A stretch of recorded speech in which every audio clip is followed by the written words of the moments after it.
Hey listeners, last year was our 15th year of the best in food storytelling. As we head into 2025, we're kicking off a contest in collaboration with the podcast series Feast and Harmony and Sixth Man, where you have the opportunity to win a 4-night cruise for 2 on Chefs Making Waves, a food, wine, and spirits festival at sea. When you donate to HRN, you'll be entered for the chance to win a porthole cabin for 2 on Chefs Making Waves, sailing May 5th through 9th, 2025, from Miami to Cozumel, Mexico on Norwegian Gem. You'll also support another year of great food storytelling with a portion of your donation going toward disaster relief for the food and beverage communities within Western North Carolina and Southern California. This cruise is a once-in-a-lifetime opportunity for culinary adventurers, featuring top celebrity chefs including Jonathan Waxman, Antonio Lafaso, Robert Irvine, and many, many more. There's a myriad of experiences such as restaurant takeovers, live food and mixology demos, themed parties, and more. To enter your chance to win, please visit heritageradionetwork.org/cruise. Terms and conditions apply. You must be 21 or over to enter. That's heritageradionetwork.org/cruise. This episode is brought to you by Wisconsin Cheese. There's a reason when you think of Wisconsin, you think cheese. Cheese is a huge part of Wisconsin's history and future. In Wisconsin, the state of cheese, the tradition of cheese-making excellence began 180 years ago, before Wisconsin was recognized as a state. Immigrants traveled to settle in this lush green hills of Wisconsin, bringing their cheese-making traditions with them. These storied skills, combined with the freshest milk available, created a cheese-making culture that is uniquely Wisconsin. Wisconsin's 1,200 cheesemakers, many of whom are third and fourth generation, continue to pass on old world traditions while adopting modern innovations in cheese-making craftsmanship. Find your next favorite cheese at wisconsincheese.com. Hey everyone, Greg Benson here, and if you're a regular listener of the Speakeasy, you probably know by now that I've been working to bring 100% pure, actually good-tasting agave nectar to the United States for a minute. But I wanted to give you a bit of an update. I actually got to travel to the farm where these amazing plants have been growing for decades, and it was just a genuinely moving experience. I got to see these agave in their natural habitat and see what it means to Rogelio, the farmer, to be able to care for the descendants of the same agave that his grandfather was growing almost a full century ago. That's why I'm proud to announce Quixote Imports, a new venture that's dedicated to preserving these agave and, yes, still bringing in the same fantastic, earthy, lightly fruity agave nectar that's going to make you wonder why you've been wasting your time with the crap at the grocery store. Plus, our fans here at the Speakeasy can get free shipping at checkout with promo code Speakeasy, so don't wait. Head on over to quixoteimports.com and see what agave nectar is actually supposed to taste like, and use promo code Speakeasy for free shipping. Salud. You're listening to Heritage Radio Network. So you don't charm the devil with your rock and roll load. Knows that country music's gonna save your soul. The devil finds his groove in them rhythm and blues that sound. It's gonna get you sun in the air. Welcome back to the Speakeasy. I'm Damon Bolte. And I'm Greg Benson. And Damon, it's time. It's almost beginning. time. It's almost time. Yeah. Oh, man. Time. How does it go so quickly by? So it is like it's the beginning of we're nearing the beginning of like conference season, like BCB and Tales of the Cocktail. And like I'll be at BCB and Tales of the Cocktail this year. I've skipped the last couple of years and won an award for it. Which was kind of interesting. And so, yeah, I'll be at both of those, but also at the New York Fancy Food Show at the end of June as well. So, or July, I think maybe. I just booked all my flights this week, yesterday actually. And I'm jet lagged from just booking those flights. Like I'm just worn out. But also, I'm excited because like I said, I didn't go to the last couple of years worth of those shows, and I'm excited to see everyone and see a lot of new people and things happening in the biz, and I'm not looking forward to the heat and humidity in New Orleans, but I kind of am, a little bit. It's kind of it's I don't know. I don't know how it is in Oklahoma. I know it's hot, but I imagine it's more of a dry heat. But like being from No, like the mid-Atlantic, it's humid. Yeah. Okay, Totally. so it kind of feels like home, A right? little bit, Like yeah. that's kind of because like I'm from DC, mid-Atlantic. Like that gets like real sweaty in the middle of summertime, and like just going to New Orleans. You step out of the Louis Armstrong Airport, you get hit with that just like blast of hot, dense air, and you're just like, I'm home, Yeah. Oh yeah, and plus, like, I mean, just the music and food and people. It's just like, I always say this. It is the most special, most unique city in the United States, and maybe up there on a short list of in the world. But so that's gonna be fun. But also, what's coming up this weekend? What's coming up this weekend, Damon? Daylight savings time. So, Oh yeah. Remember to set only the clocks on your microwave and stove ahead an hour. Everything else is going to kind of take care of itself. Yeah, exactly. I still can't believe we haven't figured that one out. I had just last week, I had a colleague in Hawaii, and I was like, "Oh, it's a 3-hour difference," but no, it's not, because they don't observe it. I guess I don't know. Or so it seemed. So anyway, let's figure that one out one of these days and get rid of it, because we need more sunshine in our lives, right?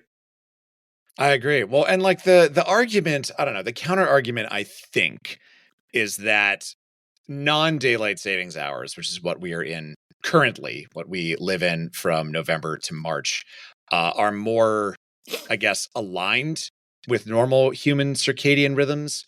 And like that may be, and that is fair.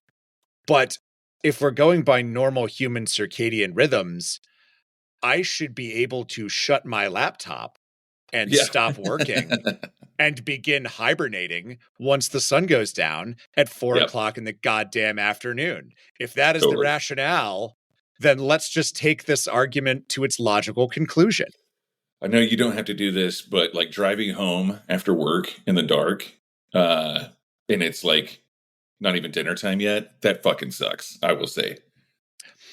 It feels depressing. Well, I mean, like now it's getting to a point where like maybe like I can, because I as the resident exerciser on the Speakeasy, I need to get that energy out, or else I'm like a large dog. Like if I don't get walked, I'm gonna make a mess of the furniture. But like it sucks just knowing for a fact for many months of the year that you're not gonna get any like actual daylight on your skin, except for like what you can sort of get via osmosis from the window that's next to your desk. So I don't know. Maybe we'll figure it out. You know what? You know who did actually solve this problem a few years back is Mexico. Mexico was just like, we're not fucking doing this anymore. We're just gonna stop. And it's just gonna be the same time all year long, because that ultimately seems better and simpler. And I agree, Mexico, way to go. It makes things more complicated for us, because now not only do I have to convert to like liters and kilometers, but also be like, wait, what month is it, and how many hours behind is Mexico City again? But other than that, no notes, guys. Good job. Yeah, exactly. Man, I was going to say, with this time of year, the spring, and like plants are coming back and there's green, and I couldn't think of a better topic than talking about some herbal spirits. You know how I like my herbal spirits, my Amaro, my gins, things like that. So why don't you introduce bring him back, our guest that's been on the show before. That's true. Yeah, coming back for what I believe is he's 3 episodes away now from his 5-timer jacket, but returning to the Speakeasy, we have Ektoras Binikos from Atheras Spirits. Ektoras, thank you so much for coming back, man. It's good to have you in the studio once again. Thank you, guys. Thanks for inviting me. Thank you. Of course. See you again. You too. Well, I can't see you, but great hearing you. Yes, sorry, my camera isn't working. Not only, I mean, it's not just the new spirit line, but I mean, obviously, when you were on before, we talked about bitter monk, sugar monk, and Yeah, now you've got this, which are awesome, very well acclaimed bars in the New York area. thank you. What guy? I mean, like, I feel like this is like your typical like next move is to start. You're like, you know what? I'm going to make my own booze. So how did this come about, man? uh, yeah, it's just if I knew better. I'm stuck now. I have to go on. I have to succeed. Well, it's a long story, of course. Goes back to my roots. The story of Atheras Spirits, which is our new brand, and our microdistillery, which is next to Peter Monk in Brooklyn, in Industry City. It's essentially a story of my family history and the tradition of making alcoholic beverages, whether wine or spirits. That goes back to several generations in my family. I mentioned that before when I spoke to you earlier, 2 years ago, whatever it was the last time. I come from a remote island in the northern east part of the Aegean archipelago. It's called Ikaria, and it is one of the biggest islands with an impressive mountain range that crosses the entire island and rises about 3,400 feet. It's about 1,000 meters, more or less. On the south side of the mountain, approximately 700 meters added to, it's a 300 years old family compound, which consists of several buildings that are mostly in ruins now, surrounded by aged vineyards. So my grandparents maintain one of those buildings, followed by my parents, who use it until a few years ago as the center of the family's alcoholic production epicenter, so to speak, So that's, that's the main story there. So my parents took great pride in crafting their own wine, and after the fermentation process, my father will distill raki, which is essentially grappa. It's the same like grappa, from the leftover grape skins. And my mother, too, also play a vital role in our family's tradition by transforming the high-proof raki, typically around 90 proof, into delightful liqueurs. One of her favorite creations was nozzino, which is infused with spices, cloves like star anise, and even some pine needles, I remember. And of course, he was very generous with the sugar content. Yeah. But it tasted much like an Alpine Amaro, I would say. Okay. Really wonderful, So it was a kind of a cherished Christmas liqueur and tradition. And actually, this year I made my first nozzino, taking inspiration from my mom's recipe by using much less sugar, of course, which yielded really great results. We produced around 60 bottles, and the reception was fantastic. So you consider that the launching of the company and dwell into the world of alcoholic beverages production is inherently part of my heritage and a natural extension of my family's legacy to some degree, right? So, and in tribute to the magnificent Atheras mountain, which is continues to provide us with a lot of botanicals, we choose the name Atheras Spirits for our brand. So that's how, all the references towards the brand. And we have, an ethnobotanist on the island, forager, but she's, she studied ethnobotany, and she collects a lot of herbs from the mountain, from the ravines of the mountain, that we utilize in our herbs, in herbal liqueurs and Amaro, of course. Yeah, so just a quick recap for the listener here. So you started with Sugar Monk up in Harlem. Yes. And then you opened Bitter Monk in Industry City here in Brooklyn. That's and correct. That's where you kind of were, I don't know what to call it, because I've tried some, you've got kind of like a little experimental, I don't know what to call it, a lab, like a little mini distillery kind of next to Bitter Monk, where you have sort of been playing around with these spirits for a little while. And then, that's been, how many years has that been in the making? Well, it took us about 2 years to put the project together in Brooklyn. And it is a microdistillery behind the walls. When you came to the tasting room, you saw it's behind the wall. It's a microdistillery. But the whole thing started at Sugar Monk during the pandemic. When they closed us down the first time for 4 months, I believe. I kept two of my bartenders, and we moved all the furniture out, and we put some tables, and we turned Sugar Monk into a laboratory. So I started experimenting, creating recipes, and I made actually my first Amari there, including the Akhenaton Amari. And then we started macerating in the basement, very small basement, in small vats. And we started selling 375 bottles because, we had small bottles right after we opened the second time to our guests. And, it was a great success. We, survived essentially selling those bottles. Mm. And then that's how the idea of taking the next step came about, to open a proper facility in Brooklyn and start producing there. And we chose Industry City because you had to be in an industrial area in New York in order to be able to have a microdistillery distilling for that matter. So we have the options: Bronx, Bushwick, or Industry City, or Red Hook. So we decided to go with Industry City because of the amenities and the whole community. Right. So that's a little bit how the whole thing started. And so we opened 11 months ago now. We opened simultaneously the bar, Bitter Monk, and the microdistillery next to it. And of course, took a little time to, start producing. I mean, we started producing immediately, but to be able to have, some of the products, The Amari traditionally we take 4 months. The Akhenaton, it's a month. The Amaro takes 8 months. I had pre-made some a little bit when we had the opening. We had a little bit of the Palatine that had been made, and we offered people to taste it.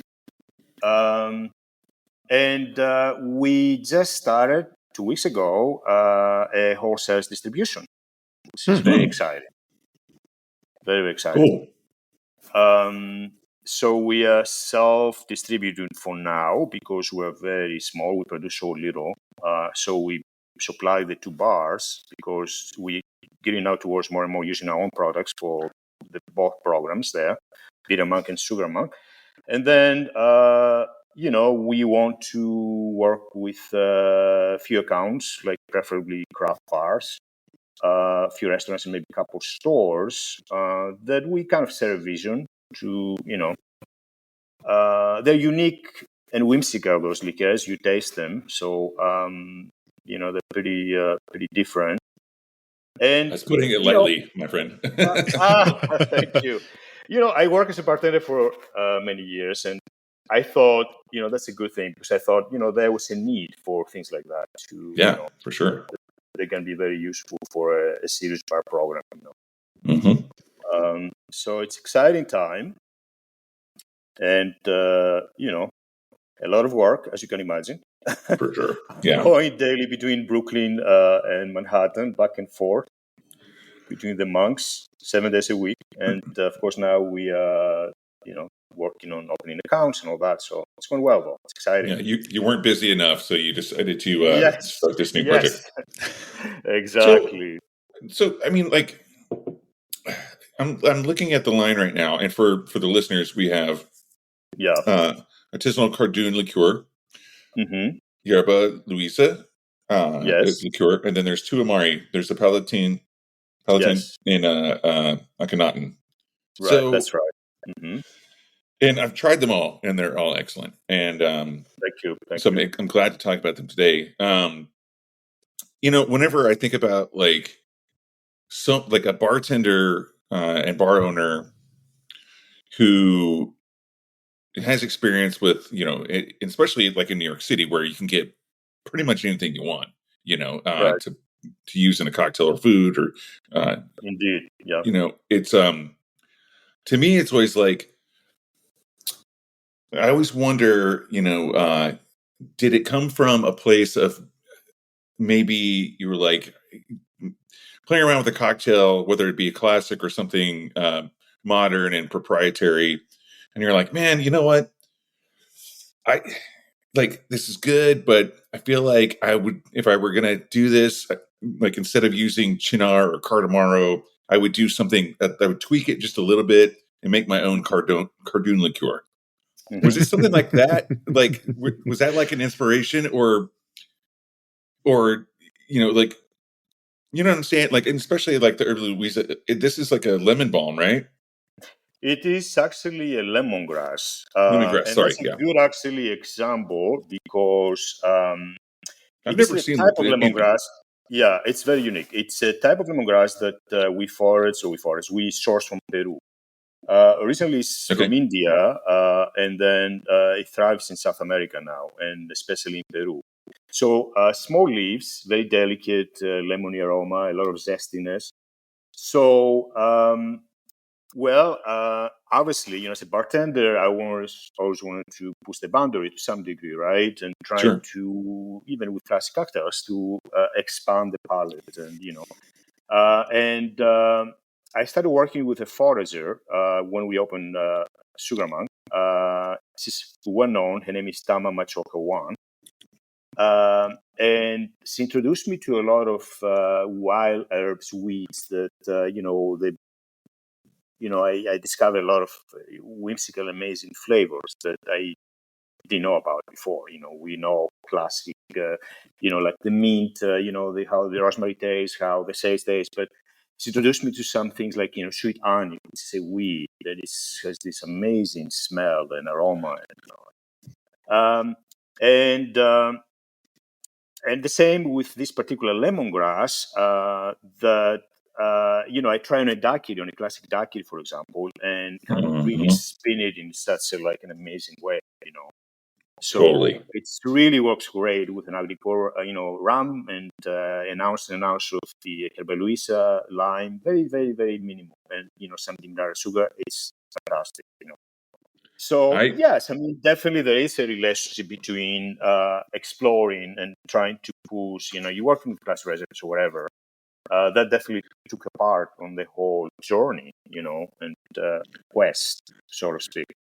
I'm glad you said daiquiri, Yeah. So yeah, because man, try to make it. Yeah, it's really fantastic. I did. I actually You did. did? That was no shit. That was the first thing before I even tasted it. I was like, I'm going to make a daiquiri with this, because That's great. That's good incentive. even though it's lemongrass, on the nose it has like a really nice, like, soft lime Yeah, kind of aroma. yeah. It's not like the Asian lemongrass that kind of hits you. It's very intense. It's much more subtle. A lot of zestiness, long finish. That also has to do with the way that you handle it, of course, to create the structure. Yeah. And But I gotta say, I started with a daiquiri, yeah. and then I made a last word with it too, in place of Oh. chartreuse. Oh, really? How was that? It was great. You got to pull back on the Really? maraschino, or use like Okay. a lighter maraschino liqueur, like Yeah. lighter than Luxardo. If you don't already make your last words that way anyway, but Right, yeah, exactly. That's amazing. But yeah, Right.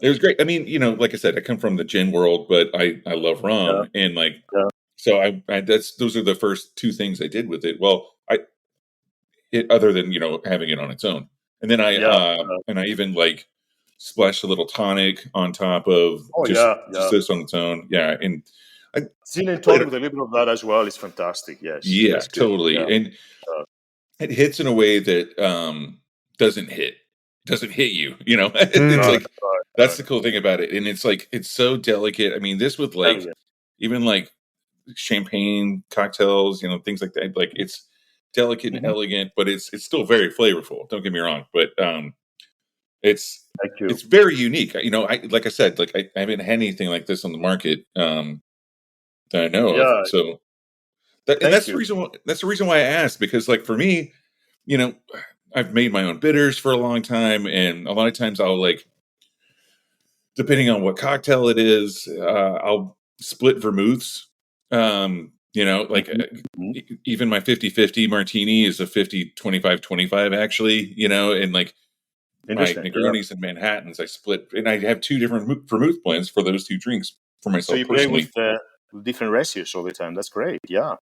Yeah, I mean, like, because like And I've found a couple of vermouths, for instance, that like I'm like, oh, actually, this is exactly what I was going for when I blend these two. But then it's like, Right. oh, this is only a regional vermouth that's not distributed here where I live, or that kind of thing. So it's like, Right. then I go back to blending. But like I said, in New York you can get anything you want. In San Francisco you should, but it's all about curation and distribution at the end of the day. So with these, like, I don't know, I'm just like super psyched on all of them. And we talked a little bit about the Cardoon and we talked about the Ruby Louisa, but Cardoon, Yeah. I think Cardoon is kind of like misunderstood. It's like it is in that artichoke category. I think Cardamaro kind of Yeah, Cardamaro is Cardoon essentially, and it's a wine-based Amaro, of course, so it's right. a low ABV. But I think Cardamaro kind of confused people on Cardoons because Cardamaro kind of sounds like cardamom. Right, So right. I think a lot of people, they're like, true. oh, it's a cardamom liqueur. It's like, no, it's actually... I heard that before, about, is it cardamom liqueur? It's not, it's Cardoon. So Right. Cardoon it's a thistle, right? We source the thistle, the dry thistle from Italy. We use mostly the leaves and a little bit of the center for the bitterness. And the leaves, they're full of zesty, toasty notes. And, this really wonderful aroma that you sniff in when you put it on your nose. It's a great, liqueur to have it as a digestivo, almost like an Amari, even though it's a single ingredient again. We keep everything around 35, 36% ABV. I find this is, for me, a good, amount of alcohol to keep the vibrancy of the product. So it's always important to find really high quality, ingredients, organic if you can, obviously, but also that's how also the forests play a vital role in our production, because they advise you when's the best time to pick them, the best place, etc. And I don't know, bartenders love the Cardoon. It seems like they like to mix it with mezcal, with agave. It's one of those things that, well, it's very earthy. It's very earthy, so it works exactly. with earthy spirits for sure. Agave spirits, definitely. Definitely. Also, it works very well with whiskey. You can make it fun whiskey sour of sorts. Mm-hmm. So this is the second liqueur, and then obviously we have the two Amari that we distribute now. And next week we're going to have two more liqueurs, Bergamot, and nice. then our amazing fig leaf, which is, I'm so happy that cool. we are finally going to release it. Very, very, very popular as well. And we just use fig leaves that we source from Spain or Greece. New fig leaves. Yeah. Not ones that have been used to cover up genitals. No. Okay, no. good. Yeah, that's the special reserve release, Damon. Yeah, exactly. You got to pay extra for that. Yeah, that's the Speakeasy edition. You send us the leaves, we'll use them. Perhaps, yes, indeed. Ever notice you can only see us from like the chest up? That's why we're seasoning the fig leaves. Exactly. You're welcome, everybody. No, I'm actually super to taunt the listener a little bit after we've made them think about our junk. I've actually gotten to try the fig leaf liqueur, and it's fucking dope. I'm excited for that when it hit the market. I'm excited for people to get to try it, because it speaks to what I find really kind of fascinating, interesting about what you're doing, Ektoras, which is that it feels very like Middle Ages, like very pure in the way of like going back to what liqueurs used to be. And that, there are some amazing liqueurs that we all love, Benedictine, Chartreuse, that use, dozens of secret botanicals, and those recipes have been around for 500 Hundreds. years. But like also, but alongside those, on the shelves of like a medieval apothecary, you would also have like fig leaf tincture, like lemongrass tincture, and like you see that now with your fruity of flavors. You know, you've got your cherry hearings, you've got your banana de Brazil, you've got your vanilla Madagascar liqueurs, but it's cool to see you doing that with just kind of like, no, I'm going to get into this one very pure, very wholesome expression of these flavors that people just, you know, I couldn't, before I tried yours, I couldn't tell if people were like, what does a fig leaf taste like? I'd be like, I have no fucking idea. I know what it looks like, but I would have no idea what it tastes like. Yeah, exactly. Yeah. A little salty, a little musky, you know. Yeah. No, Dude, it's okay, so amazing. It's one ingredient again, right? No additives, nothing additives, and spacing your palate in so many ways. You taste coconut, chocolate, a little bit of white pepper. It's just like loaded with so many flavors, and it's just exciting, to really play with those ingredients. well, it's also exciting that like this couldn't have happened 20 years ago. Oh yeah, in the United States. You You could in parts of Europe, sure, but like there's actually a market for this now. There's a market of this now, and also, the FDA, they've been a little bit more relaxed about certain ingredients, especially since they see, them be used by the Europeans, for example, or other, countries. Because for a while they're like very stuck on a list of, they call them grass ingredients, that they won't allow you to use anything beyond that, and they're very traditional, very kind of like orthodox ingredients like herbs and some spices and some roots, but that's about it. So after that they say, oh no, you cannot use that, we haven't studied, we don't know anything about it, for you cannot. We're studied, oh no, we don't really, they have no incentive. So now all of a sudden they start like expanding. It's really exciting. And I was able to get approval for my fig leaf only recently, after many trials, and after many tries rather. And here we are. Yeah, it's exciting time, and also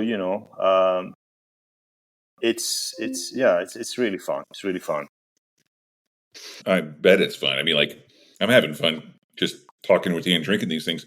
I'm onto the Palatine Amaro now. Yes. And you mentioned white pepper before, but yeah, there's something really peppery on the nose with this, and I'm really digging it. So the Palatine, it's sort of the more traditional Amaro that I make. I use a lot of traditional Italian base components like oris, roots, encian, angelica. Yes, exactly. Yeah. And but then we call them newer Amari, because then we go wild with the upper level, with the aromatic components. We use sisal leaf, we use rhubarb, smoky rhubarb. That's how you get a little bit of that white pepper thing, because a little spicy, a little smoky. Cool. Lemon verbena, lavender. So it's traditional, and yet it's not. A lot of people compare it to Nonino. It's also high ABV. Again, it's 37% ABV. And I designed this to obviously, it's nice to sip it by itself, but also I think excels in mixology. We use it for a Black Manhattan. We use it for a paper plane instead of Nonino, let's say. It works really well, Cool. with some modern classic cocktails. This is the product that we produce most. We produced this year almost about 700 cases. So we are ready to go with the Palatine. It's delicious. And supply the New York area, essentially. Going to go beyond that. But hey, it's funny you mentioned Amaro Nonino, because it's one of those things when you're at a tasting and you're like, I'm getting something off this. I don't know what to call it. And then you're like afraid to say it. And then someone says it and you're like, yeah, that's it. But the thing is, it's where Amaro Nonino has a bunch of like really kind of rich orange kind of flavor to it. This one's like a little bit more bitter orange, you know, and so it's like the, dare I say it, like kind of the adult version of Amaro. That's right. It's a little more austere, perhaps, or a little bit more restrained. There you go. That's better, because exactly, then I can't say what I said, because then the Nonino family will never be on this show again. Yes, austere. It's a That's the great word. Amaro, absolutely. Yeah. And I only made the comparison because of people saying that, or they compare it also with Zucca sometimes. But it's just like I don't know. I thought I want to create something that would be crisp and with a long finish and defined and different, and that would bring some new notes to a classic cocktail, for example, that we're used to. And it's very versatile, and I'm thrilled when people find multiple uses for it. Can I ask you about that real quick? Okay, so like traditionally, yes, these kind of old world spirits, Amaro and anything botanical, like I know that it took a long time. Like, for instance, like the Negroni is a relatively new, air quoting, new cocktail in the canon of classic cocktails. And it was like, its predecessor, the Milano Torino or Torino Milano, depending on where you're from. That was shocking to Italians. Those producers who made like the Campari and Amaro and then the vermouth, they were like, why would you mix anything with this? We already did the mixing for you. This is the cocktail. It's perfect just the way it is. Yeah. So like, but you come from a different, like, you're coming at it from a different angle, because like, it's like you're nodding to the classic with the style of the liqueurs and Amari you're making, but then also you're talking about cocktails, which I think is really interesting. That you're seeing it from all sides. Perspective. Well, that's why I mentioned earlier that the fact that I used to be a bartender for many years kind of helped me to some degree to see it in a different kind of angle. And yes, I love to create things that people can see by themselves, but also I always think about the possibilities with mixing it in cocktails or creating cocktails with that. That's a part of the process in my head when I'm making those things as well. It's like seeing it that way too. It's like it has to come from the experience of being a bartender, or at least a cocktail enthusiast, right? I mean, just yes, absolutely, totally. I mean, I think those early Amari makers that never thought that would mix it, and that was for them was complete, just to drink it by itself as a digestive after a meal, help you digest. And now, of course, with the modern mixology, I mean, it's like. And those products are becoming so popular, and you have to think in those terms, of course, Right. So thinking about like what the market is looking for, and by the market I mean, but also not just bartenders. Yeah, it's not just the market. It's also, because you want something to see mutating to other possibilities, Right. It's a product that, can go from application to application. It's really fun to see that. And, I don't know. It's just exciting when I see my bartenders playing with the products and coming out with different, concoctions. And they, and they go back and forth, and it's just and they're so excited about bringing all those new flavors into cocktails. And it's we make different things. Of course, we make a lot of things that we're just releasing slowly. Those 6 products, and then we can eventually expand to, because we'll be making also herbal liqueurs. Speaking of Spectrus, I think Greg tasted some, perhaps last time you were there. Yeah, like the Cibel or the Semiramis. Those eventually are going to come to the market as well, but we go slowly for now. So yeah. Can I ask you, actually, Ektoras, on the subject of chartreuse and like Alpine liqueur, like Genepi style liqueurs, like, and I think some of us know this, but like the whole thing with like chartreuse and the price gouging and distribution and all the like fake news that's surrounding that, like, I've been telling people, it's like, dude, try Genepi, Yeah, try Liqueur absolutely. Strega. It's like, if it's the price, I mean, let's face it, chartreuse was never cheap or like anything Yeah, like that. But yeah, like now it's like, it's up there with like buying a bottle of Weller sometimes, yeah. and, Yeah. I mean, Yeah. and if you you know, find it, it's so hard to right. find it. I mean, it's like even in Paris. I have a friend that went to Paris actually before Christmas, and he wanted to buy some citrus bottles, and they wanted him to buy one. Yeah. Crazy on a liquor store. So, to So me, yeah, like there's an interesting geoeconomical situation here, with the no, just think about it. Like if you're making an alternative to chartreuse right now, it's actually Mhm. one of the only spirit categories where small batch artisanal is actually more affordable than the Mm. inspiring spirit, right? I mean, Yeah, you know what I'm yeah, saying? yeah, totally. Yeah, Because, like, you're absolutely right. my buddy Fakir Bruto, he's doing the Chiturbe, and like, he's Mhm. getting all this media attention for it Yeah, because I've seen these articles where it's like, can't get chartreuse, try this, and meanwhile, yeah, chartreuse is kind of fucking up, or Frederick Wildman, because dude, they told Souther like 6 months ago when he was there in chartreuse, they were like, dude, we have tons of chartreuse. This should not be allocated. He's like, we're making 15% more than we did last year, even though the monks don't want to, hmm because they don't have to, but hmm we want to meet the demand. the demand. So it's Yeah. kind of like, it's actually a good time to be doing these types of liqueurs that are becoming some quote unquote allocated when they're not Oh, really meant absolutely, to be. absolutely. And speaking of Faccia Bruta, I mean, that product is really fantastic. It's very, very good. Yeah. We use it a lot at both bars.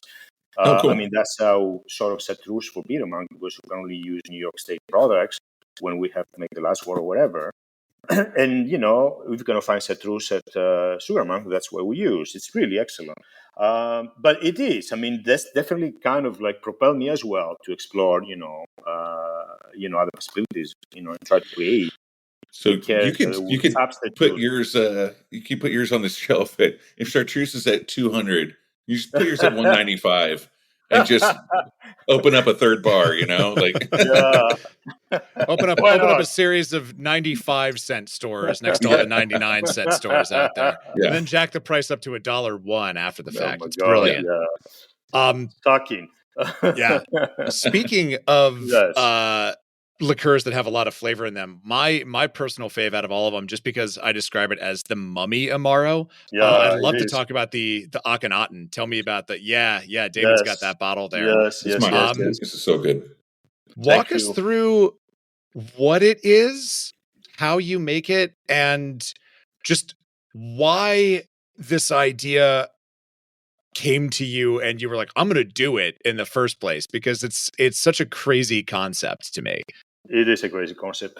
There are two actually components to this project.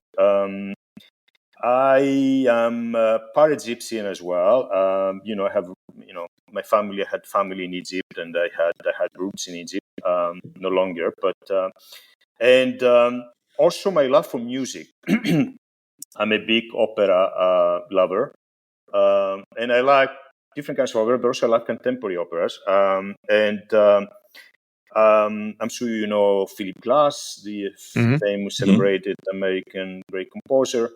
So he did this trilogy, and it's about the three most important revolutionary figures in the history of humankind: Einstein, Gandhi, and Akhenaton. So the last opera is Akhenaton. The first was Einstein on the Beach. The second was about Gandhi, Sakrayata. So I went to see the opera at the Met a few years back, and the opera starts with a mummification scene. They mummify the father of Akhenaten, Amenhotep III. And it's a kind of a graphic sort of display. It looks like a lab.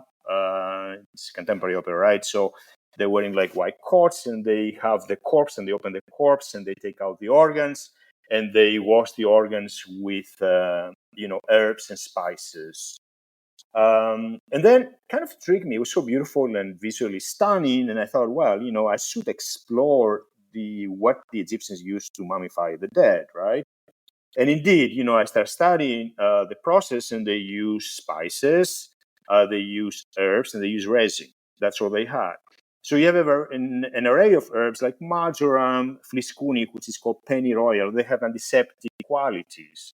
The same with resin. So I thought, oh, that's interesting. So when I start thinking about making, playing with that idea, I started accumulating my ingredients, and I use most of those ingredients the Egyptians used to mummify that. And that's how the Amaro came about. And we had some disastrous trials because they're really very potent. I mean, you can imagine very potent ingredients, and the resins also, it's very hard ingredient to play with. We use myrrh, we use resin from pine, pine needles and all that. So we took us about maybe 7 months, 6 months to come out with the right ratio. And then the Amari came out, and it's like so thick. I mean, really, because we use hazelnuts, we use walnuts, we use a lot of, a lot of, what is the fruit that I'm trying to think about? Anyway, I can't think of it, but prunes and stuff. And it sucks everything. It comes out really, really very, very thick. Dates, that's what I'm trying to think. Dates. So it takes a lot of time to really tame it, as we call it, and kind of like filter it and let it be. And then, it's 8 months of like a lot of, hard work and manual work. But it's been the most popular item, which charges $80 retail at the the distillery. We have a little shop there, and people grab it all the time. It's been such a popular item, a bestseller. We produce very little, obviously, because it takes so long. So we just allow 1 case per account per month for now. A case is 6 bottles. And when we start producing at Sugarman, we used to produce it at 375, bottles. Now 750. And it's exciting, and it's very unique. I mean, there's nothing. It's an Amaro because we use a lot of, obviously, you have a lot of bitter flavors there, but also excels and kind of like spins in your palate because of the aromatic components, the resin, the myrrh, and the Egyptian mint that we use, the cumin, which is also pretty potent there. It's pretty prominent. Definitely. And again, it's another thing that the Egyptians used across the cumin to really, it has a lot of antiseptic, qualities as well. So, I'm very proud. This is definitely my best work in some ways. It's just very unique, and I prefer if people, they don't really use it for mixing, but sometimes it's just, it is what it is. See, that's the old world part of you. Yeah. That's the old world part of me. It's like, to me, this is like I spent a night at the museum, but the museum was Pelusians. That's right. It is a museum in its own right. Right? Exactly. Yes, absolutely. Love that store. It's so crazy, man. I tasted through the line, and this was the last one I tasted the other day when I received them, and I was just like, "What is going on?" And I asked my wife to come taste it, and she was like, liked it? Like, "That's the wildest thing that I've ever tasted." And 50 plus ingredients. I mean, you just can imagine. Yeah. Wow. Making in big stainless steel vats, big containers. Yeah. And so I could tell immediately when I tasted this, I was like, there's a lot of work went into this, basically. Oh yeah, Like yeah. you can just tell, like even just smelling it, like you're like, oh man, there's a Totally. lot, I a lot of mean, passion. it's a lot of work. You have to be very precise, very, very precise with the way you weigh the ingredients. Actually, you have to make sure that we keep some stock of ingredients to make sure that the next one it's similar to it, because sometimes you get things that they taste different. They come from different sources sometimes because you can locate or you be out of stock of certain ingredients. So it's a very precise amount. You have to be very, very careful, otherwise it's a disaster. And then the difficult thing is the filtration. It takes forever and ever and ever. And you have to adjust. You have to let it be, and you go back to it and test it again. So it is kind of, but it's exciting. It's really, I'm very, very, very happy with this product. I imagine you're like grinding and percolating some of the ingredients, and oh yeah, you've got different extraction techniques for different things, right? Totally, yeah, totally. And you work with percentages. It's very, very important to work with have a ratio, have different ratios to play with, in terms of the bitter components, in terms of the spices, in terms of the herbs. So it's chemistry. It's totally it's chemistry, and to some degree alchemy as well, because I like the idea of every ingredient has a meaning and it has a history, and a lot of historical and mythological connotations to some degree. That's exciting. So yeah, it's ancient alchemy, and you being from partially Egyptian, I have to bite my tongue as much as I want to talk about ancient aliens and the pyramids and all that stuff. But that's for another show. But yeah, I mean, like there's like your sentiment. Yeah, good. We'll dedicate a whole show to that. Exactly. The thing about this one too is about all of them really is that when you're talking about these, like there's the old Materia Medica book, like about the ancient techniques of it's always one thing to mix a lot of flavors together. And I work in the bitters business as well as the bar business. And it's one thing to mix a bunch of flavors together and make it taste and smell good. But then, like you said, like the kind of ancient alchemy of it all is actually the functionality of it, like what it actually does for you. And I'd love, I didn't know, because I didn't really see it oh wait, no, I did. I did get a little sheet here with the stuff. But by the time I got to this one, I was already maybe a little tipsy. But I love the inspiration, because you're right. Like every one of those herbs and spices and botanicals, they all did something for the mummification process.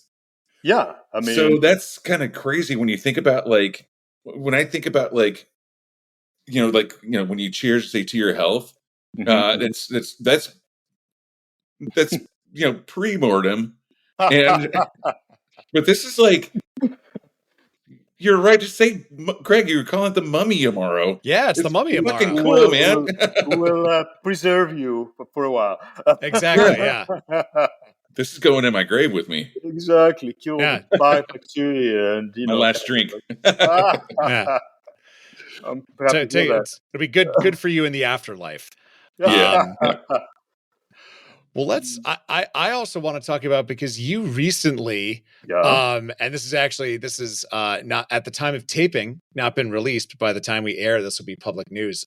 Sugar Monk recently got an accolade. Do you want to brag on that, or would you like me to do it for you? I just learned about it today. Your publicist told me about it yesterday. I knew about this before you did. So well, I kind of knew, but I just I'm so busy, I didn't really pay attention. So she told me today. But you can go ahead and say it, Greg. I mean, it's okay. Well, Sugar Monk is on 50 Best's discoverable list, which is pretty cool. Yeah. Congrats. Yeah. They found us. Officially discoverable. Exactly. Did a full, of course. The complete Columbus. They did it. The 50 Best Discovery, which is, the organization besides the 50 Best Bars. And, of course, always want to be on, the best list of this and that. I mean, it's important, as a business person as well. I mean, And we do have a very strong program, I think, but, we're also a little bit off the way. People seem to have a little bit of a hard time sometimes to come all the way up to Harlem, even though it's so easy, it's really easy to get there. There's a couple of trains that go there. Yeah, just a couple of trains. A handful. Exactly. Yeah.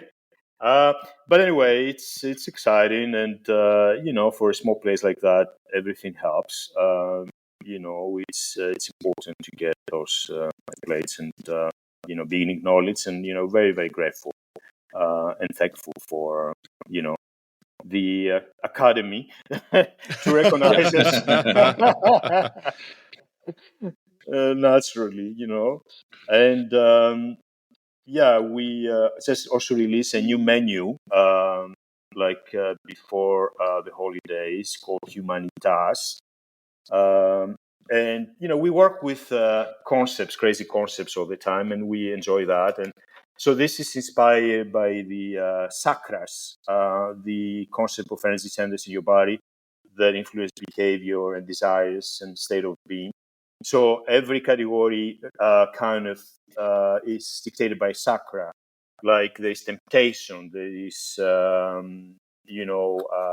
ascension, there is contemplation, nightfall, and we have about 14 cocktails right now, and they all kind of reflect that particular category and sort of energy, and and that's very cool. Yeah, we're doing a lot of fun stuff, and we're moving more and more towards using, as I mentioned before, our own products to create more and more unique, flavors and experience to our guests.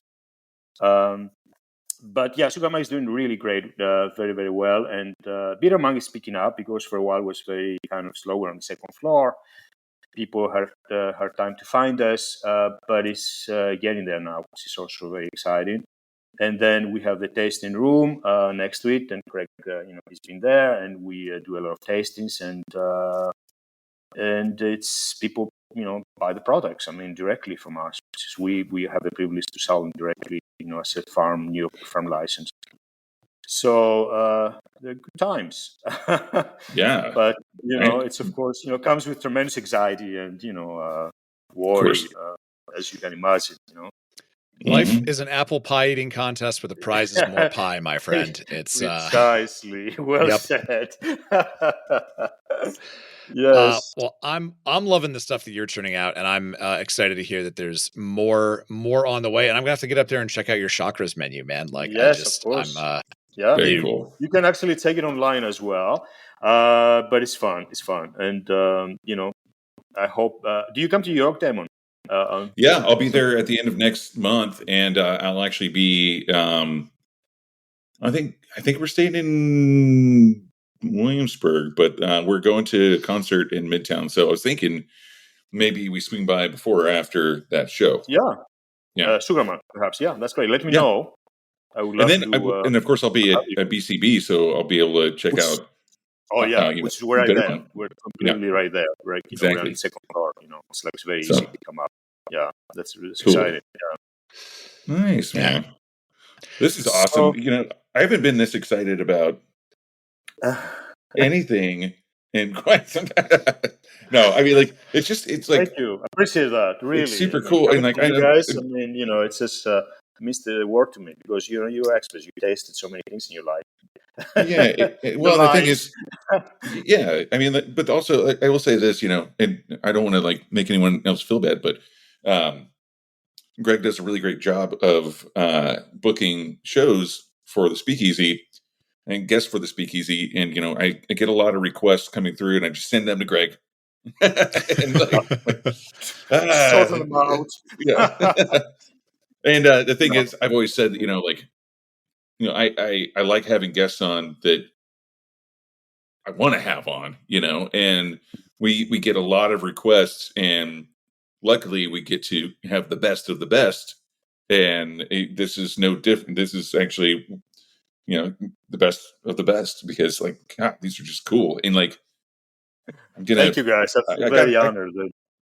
Yeah, and I even just from doing this episode with you, and it's great having you back again as well. But I'm glad that you brought up some different cocktail ideas that I'm going to play with some of these that are left. Yes, and I will Because send you some more recipes. Actually, Helen will do that, the publicist. okay, And cool. then hopefully you can taste the bergamot and the fig that is coming up. They're really Oh delicious. yeah, super excited about that. Too bad that Sother is not here today. Yeah, I know. I missed him last He, time. Yeah. that guy, he's all over the We place. miss him. Yeah. Yeah, it's a very busy man, of course. Totally, I get That's it. why Totally, that's why there's multiples of us on the show, just so yeah. we can keep it going. You know. Exactly. There are Absolutely. also several clones of us in a tank, but we just didn't have enough. We didn't have enough notice to get the Souther clone ready today, unfortunately. So it still kind of looks like a human shaped raisin. It's not totally like done yet. Like maybe in another few hours. I don't know. But anyway, if people want to follow up on you and all your goings on with Atheras and Bittermonk and Sugarmonk, where can they follow your exploits online? They can find us at social media, of course. Atheras Spirits, Bittermonk, and Sugarmonk. On our websites, atheraspirits.com, bittermonk.com, sugarmonklounge.com. So they can really learn more about what we're doing and different products and a little bit of profile of every product and like that. Yeah. Cool. So That's we awesome, do, we're out there, in various ways. And we're doing also every Monday. That's actually a fun thing. We every Monday we're doing industry night at Sugarmonk. So we have a kind of a setup, a table that people can taste the products directly. I'm there every Monday, and we make cocktails that are really reasonably priced for the industry folks. $14 to come and see what we do with the products, how we really utilize them in cocktails. We had the daiquiri on last Monday. We started actually last Monday for that was the first night. It was really fun. And, that's the aim, to get some industry people there and friends and, newcomers and, discover the products. So they're very, limited and they're going to be, for now, only in the New York metropolitan area. We don't really have the ability to expand. Eventually, hopefully we will. But that's a good way for them to try them and, and I will be there to talk and, I'm always there to talk about the history, the inspiration and the likes. And yeah, thank you guys. Yeah, thank you. Wow, this is cool. Get up to Harlem, people. Yes, come up to Harlem, people. Yeah, and then come to South Brooklyn, people, because it's also cool. Exactly. Man. Craig is a neighbor, so it's very easy for him to get there. But exactly. Yeah, Harlem it's a bit further, but I'll come up for one of your interesting nights. I'm due for a visit. You do. Yeah, let me know as well. It's a sweet place, really fun place. Small. Both of them are really small bars, but Simon, my partner, designed the both places, and he did a great job. The design in both places. So it's fun. Yeah. It's nice to have a kind of like a frame to work, and looks beautiful and can exude certain energy. I always say that your actual space is one of your more important business partners. Mm-hmm. Well, it is. It's very, very important, and that's why also, I think it's very important for me to have people come in to experience the cocktails in the very space. I mean, that's another thing. We don't really do like pop-ups and guest sips and all that stuff. We stick with anyway for now. But I think it's so important for people to really be on the actual space and experience and have the overall experience, because everything matters. This is my motto, and I believe that strongly. That everything matters, the visuals, the music, the sound, the people that surround you while you're drinking, and obviously the cocktails, the product. I mean, it's important. The glassware, but you can only experience that in the actual bar. Yeah. And It's different if you do Absolutely. something outside. Yeah. Well, But we're going to be also at Tels as well. I hear you before. You're going to go to Tels. So we're going to see you in Tels as well. We're going to hopefully do maybe a pop up there or something, or collaborate with somebody. I don't know yet, and have the products there as well. And cool. yeah. We need Sweet, man. We'll need to know more about that as it gets closer to July. Yes, the indeed. Ides of July. Exactly. My God, 1,000-degree. They had July in New Orleans. As you mentioned, it's a beautiful city, but boy, it's so hot. Yeah, exactly. Yes. Yeah. Yeah. It's what I would say. I've got my rules about going to Tales with the cocktail. Never finish a drink you didn't buy. That's right. Drink water every time you see it. Yes. And schedule time for sleep. That's right. Even if it's during some important thing. You got to sleep at some point. Exactly. That's very good. Yeah. Good advice, Well, heck, man, this has been the drinks that you buy should probably be low ABV. Also,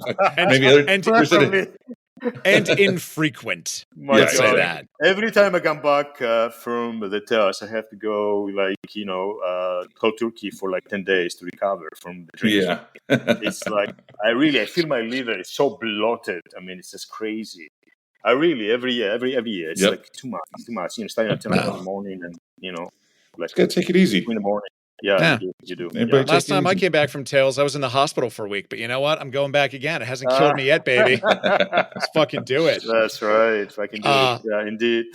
Well, hey, Ektoras, this has been super fun having you on the show. Thank you so much for joining us.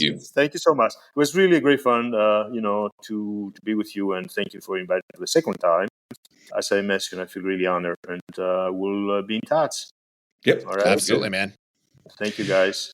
Thank you. And for now, that is going to do it for us this week on the Speakeasy. Be sure to turn into Heritage Radio Network for lots of other great programs just like this one. And if you want more of this great program just like this one, you can become a regular on our Patreon page, where you will get ad-free listening, you will get video podcasts, you will get guest recipes from all of our guests, and you will get a free cocktail kit every single month from our friends at Shaker and Spoon. And be sure to tune in next week when our guest is going to be... I have to actually look this up. Who is our guest next week? Let's see. I don't even know. It is Mariana Mercer from Boreani. So be sure to check that out. That is going to be super cool. But until next time, cheers, everybody. Cheers. Cheers. So you don't shun the devil with your The Speakeasy is powered by Simplecast. Thanks for listening to Heritage Radio Network, food and drink radio supported by you. Keep in touch at heritageradionetwork.org/subscribe.